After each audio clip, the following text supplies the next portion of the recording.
Hello friends, let us now learn some important points about the production of X-rays. So this is the first lecture in X-ray physics topic. So this is an elaborate course of how X-rays are produced and how to go about what is the physics behind the production of X-rays. Then we will see ultrasound, CT and also the MRI. So all modalities in radiology are being covered in this chapter. So first we are going to learn about X-ray production.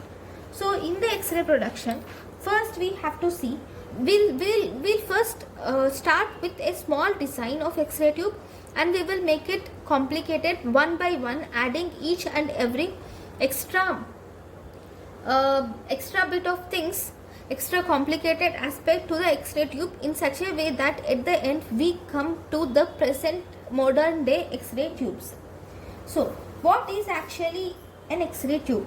X-ray tube is nothing but it is made up of a glass tube. So X-ray tube is actually a glass tube. Okay, it is just a glass tube which is made up of Pyrex glass. Number one. Number two, inside the X-ray tube, in the beginning there used to be gas inside the X-ray tube, but now it is changed to vacuum. We'll also see why. Okay, but in the beginning the X-ray tube used to be filled with some amount of gas. Then there is a cathode and there is also an anode. In the X-ray tube there is a cathode and there is also anode. Both cathode and anode are made up of tungsten. Okay, so this is cathode and here we have anode, and the tip of the anode is also made up of tungsten. Okay, then how are X-rays produced? When a potential difference is applied between the cathode and anode, whenever a potential difference is applied between cathode and anode, that too a high potential difference is applied between cathode and anode, this results in production of X-rays. How? This is by whenever high potential difference is applied over cathode and anode, the cathode will get heated. This gets heated. When cathode is heated, this cathode is nothing but tungsten. So this tungsten will release electrons. Okay, when electrons are released from the tungsten, these electrons, whenever they are heated, when the tungsten filament is heated to such a high level that the electrons will start, they are released and they will accelerate with a higher speed, and they will start and they will bombard the anode. So once they hit the anode, once the electrons from the tungsten filament, that is tungsten cathode, hit the target anode, that is when the actual X-rays are produced. This results in production of the X-rays. Now, so in this X-ray, what is important? You are seeing three important things. One, there is a glass envelope. Second, there is a cathode. Third, there is an anode. So we have a cathode, we have an anode, and we have glass envelope. So let us learn about each of these in detail.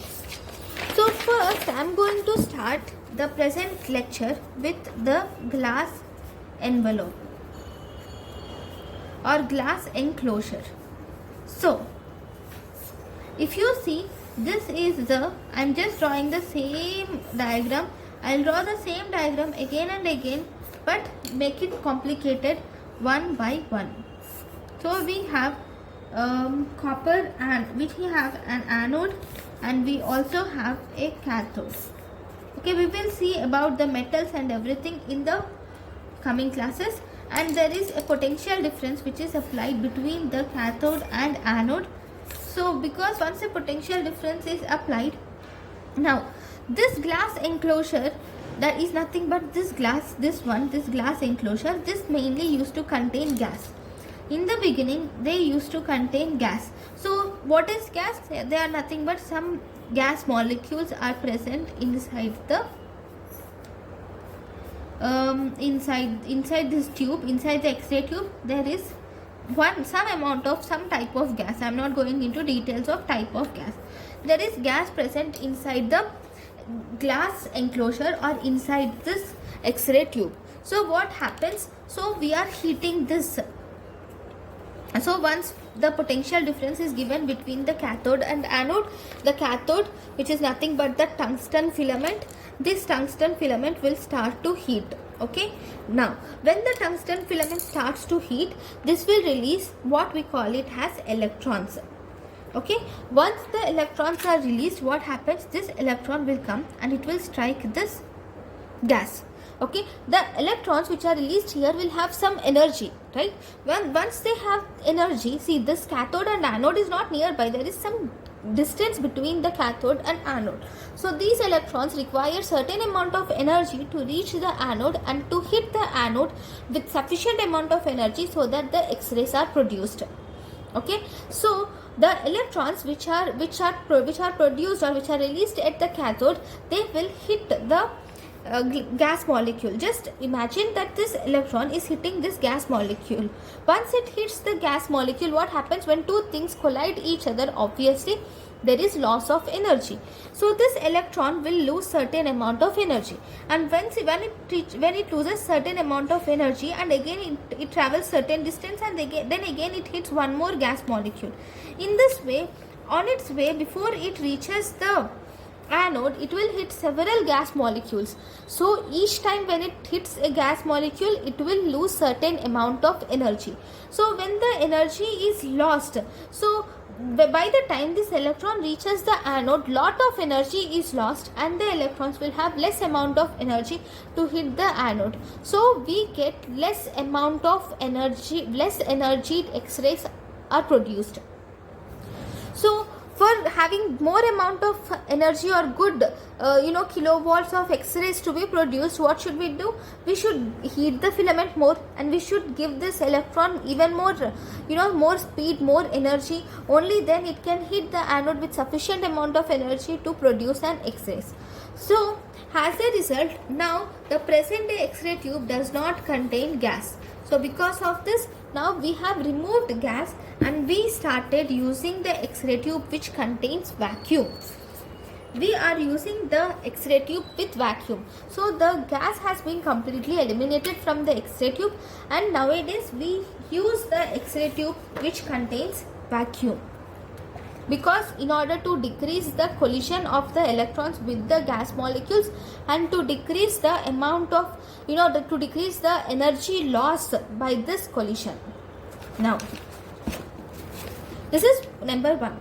Number 2 is about this glass enclosure or the X-ray tube. So as I have already said, the X-ray tube is actually, what is it made up of? The X-ray tube is made up of Pyrex glass. Okay, this is X-ray tube and it is made up of Pyrex glass. Okay, now in this X-ray tube we have a cathode and we have an anode and we have a cathode filament which is nothing but tungsten. Okay, now when there is a potential difference is exerted between the cathode and anode, then the electrons are released from the cathode. These electrons, now there is no gas in the X-ray tube. Instead of gas, there is vacuum now. So these electrons are now free and they can now go and they will directly hit the anode. They don't have anything in between it to hit or to lose its energy. So they will directly hit the anode. Once they hit the anode, they will release certain amount of X-rays. Okay. Now what is actually happening is, one more important thing is the glass. So whenever there is high potential difference is applied between the cathode and anode, then the cathode, which is nothing but tungsten, made up of tungsten, this will heat. Okay, number 1. Number 2, this, if you see the tungsten, it is in contact with this glass envelope. So as a result, along with tungsten, even the gas will start to heat. So tungsten will get heated. Along with that, the Pyrex glass also gets heated. So what happens?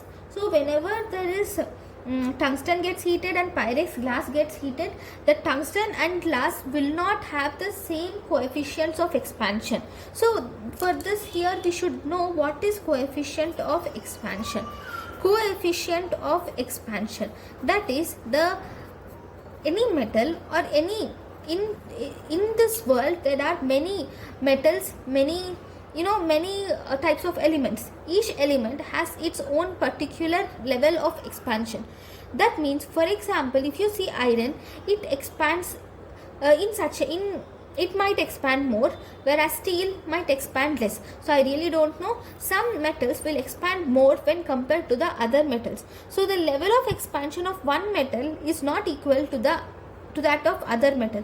Coefficient of expansion is a coefficient which will tell us how each metal or each glass or each element is expanded. So how each element expands. So how each element expands can be understood by this coefficient of expansion. So for tungsten and the Pyrex glass, the coefficient of expansion is not same. So because of the difference in coefficient of expansion of tungsten and glass, this will result in breakage at this level. The point where the tungsten is in contact with the X-ray tube, that is somewhere here. Here there will be glass metal break will occur. So here there will be break.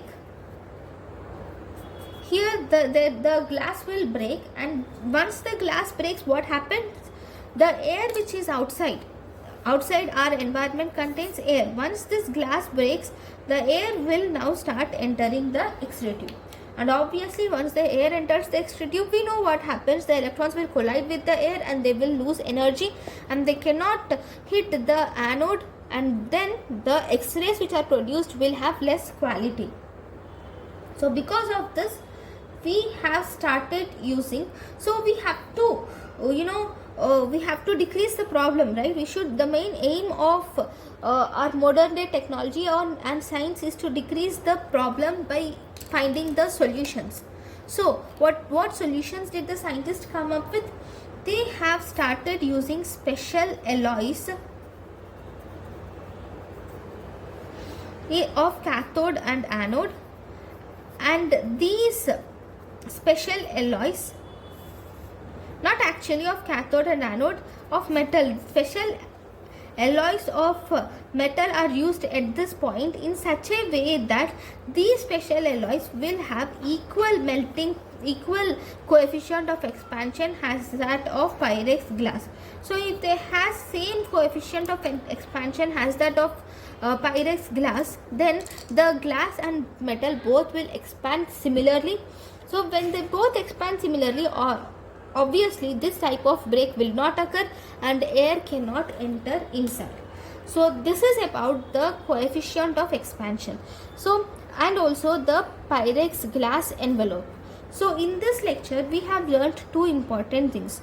What does the X-ray tube contains, and why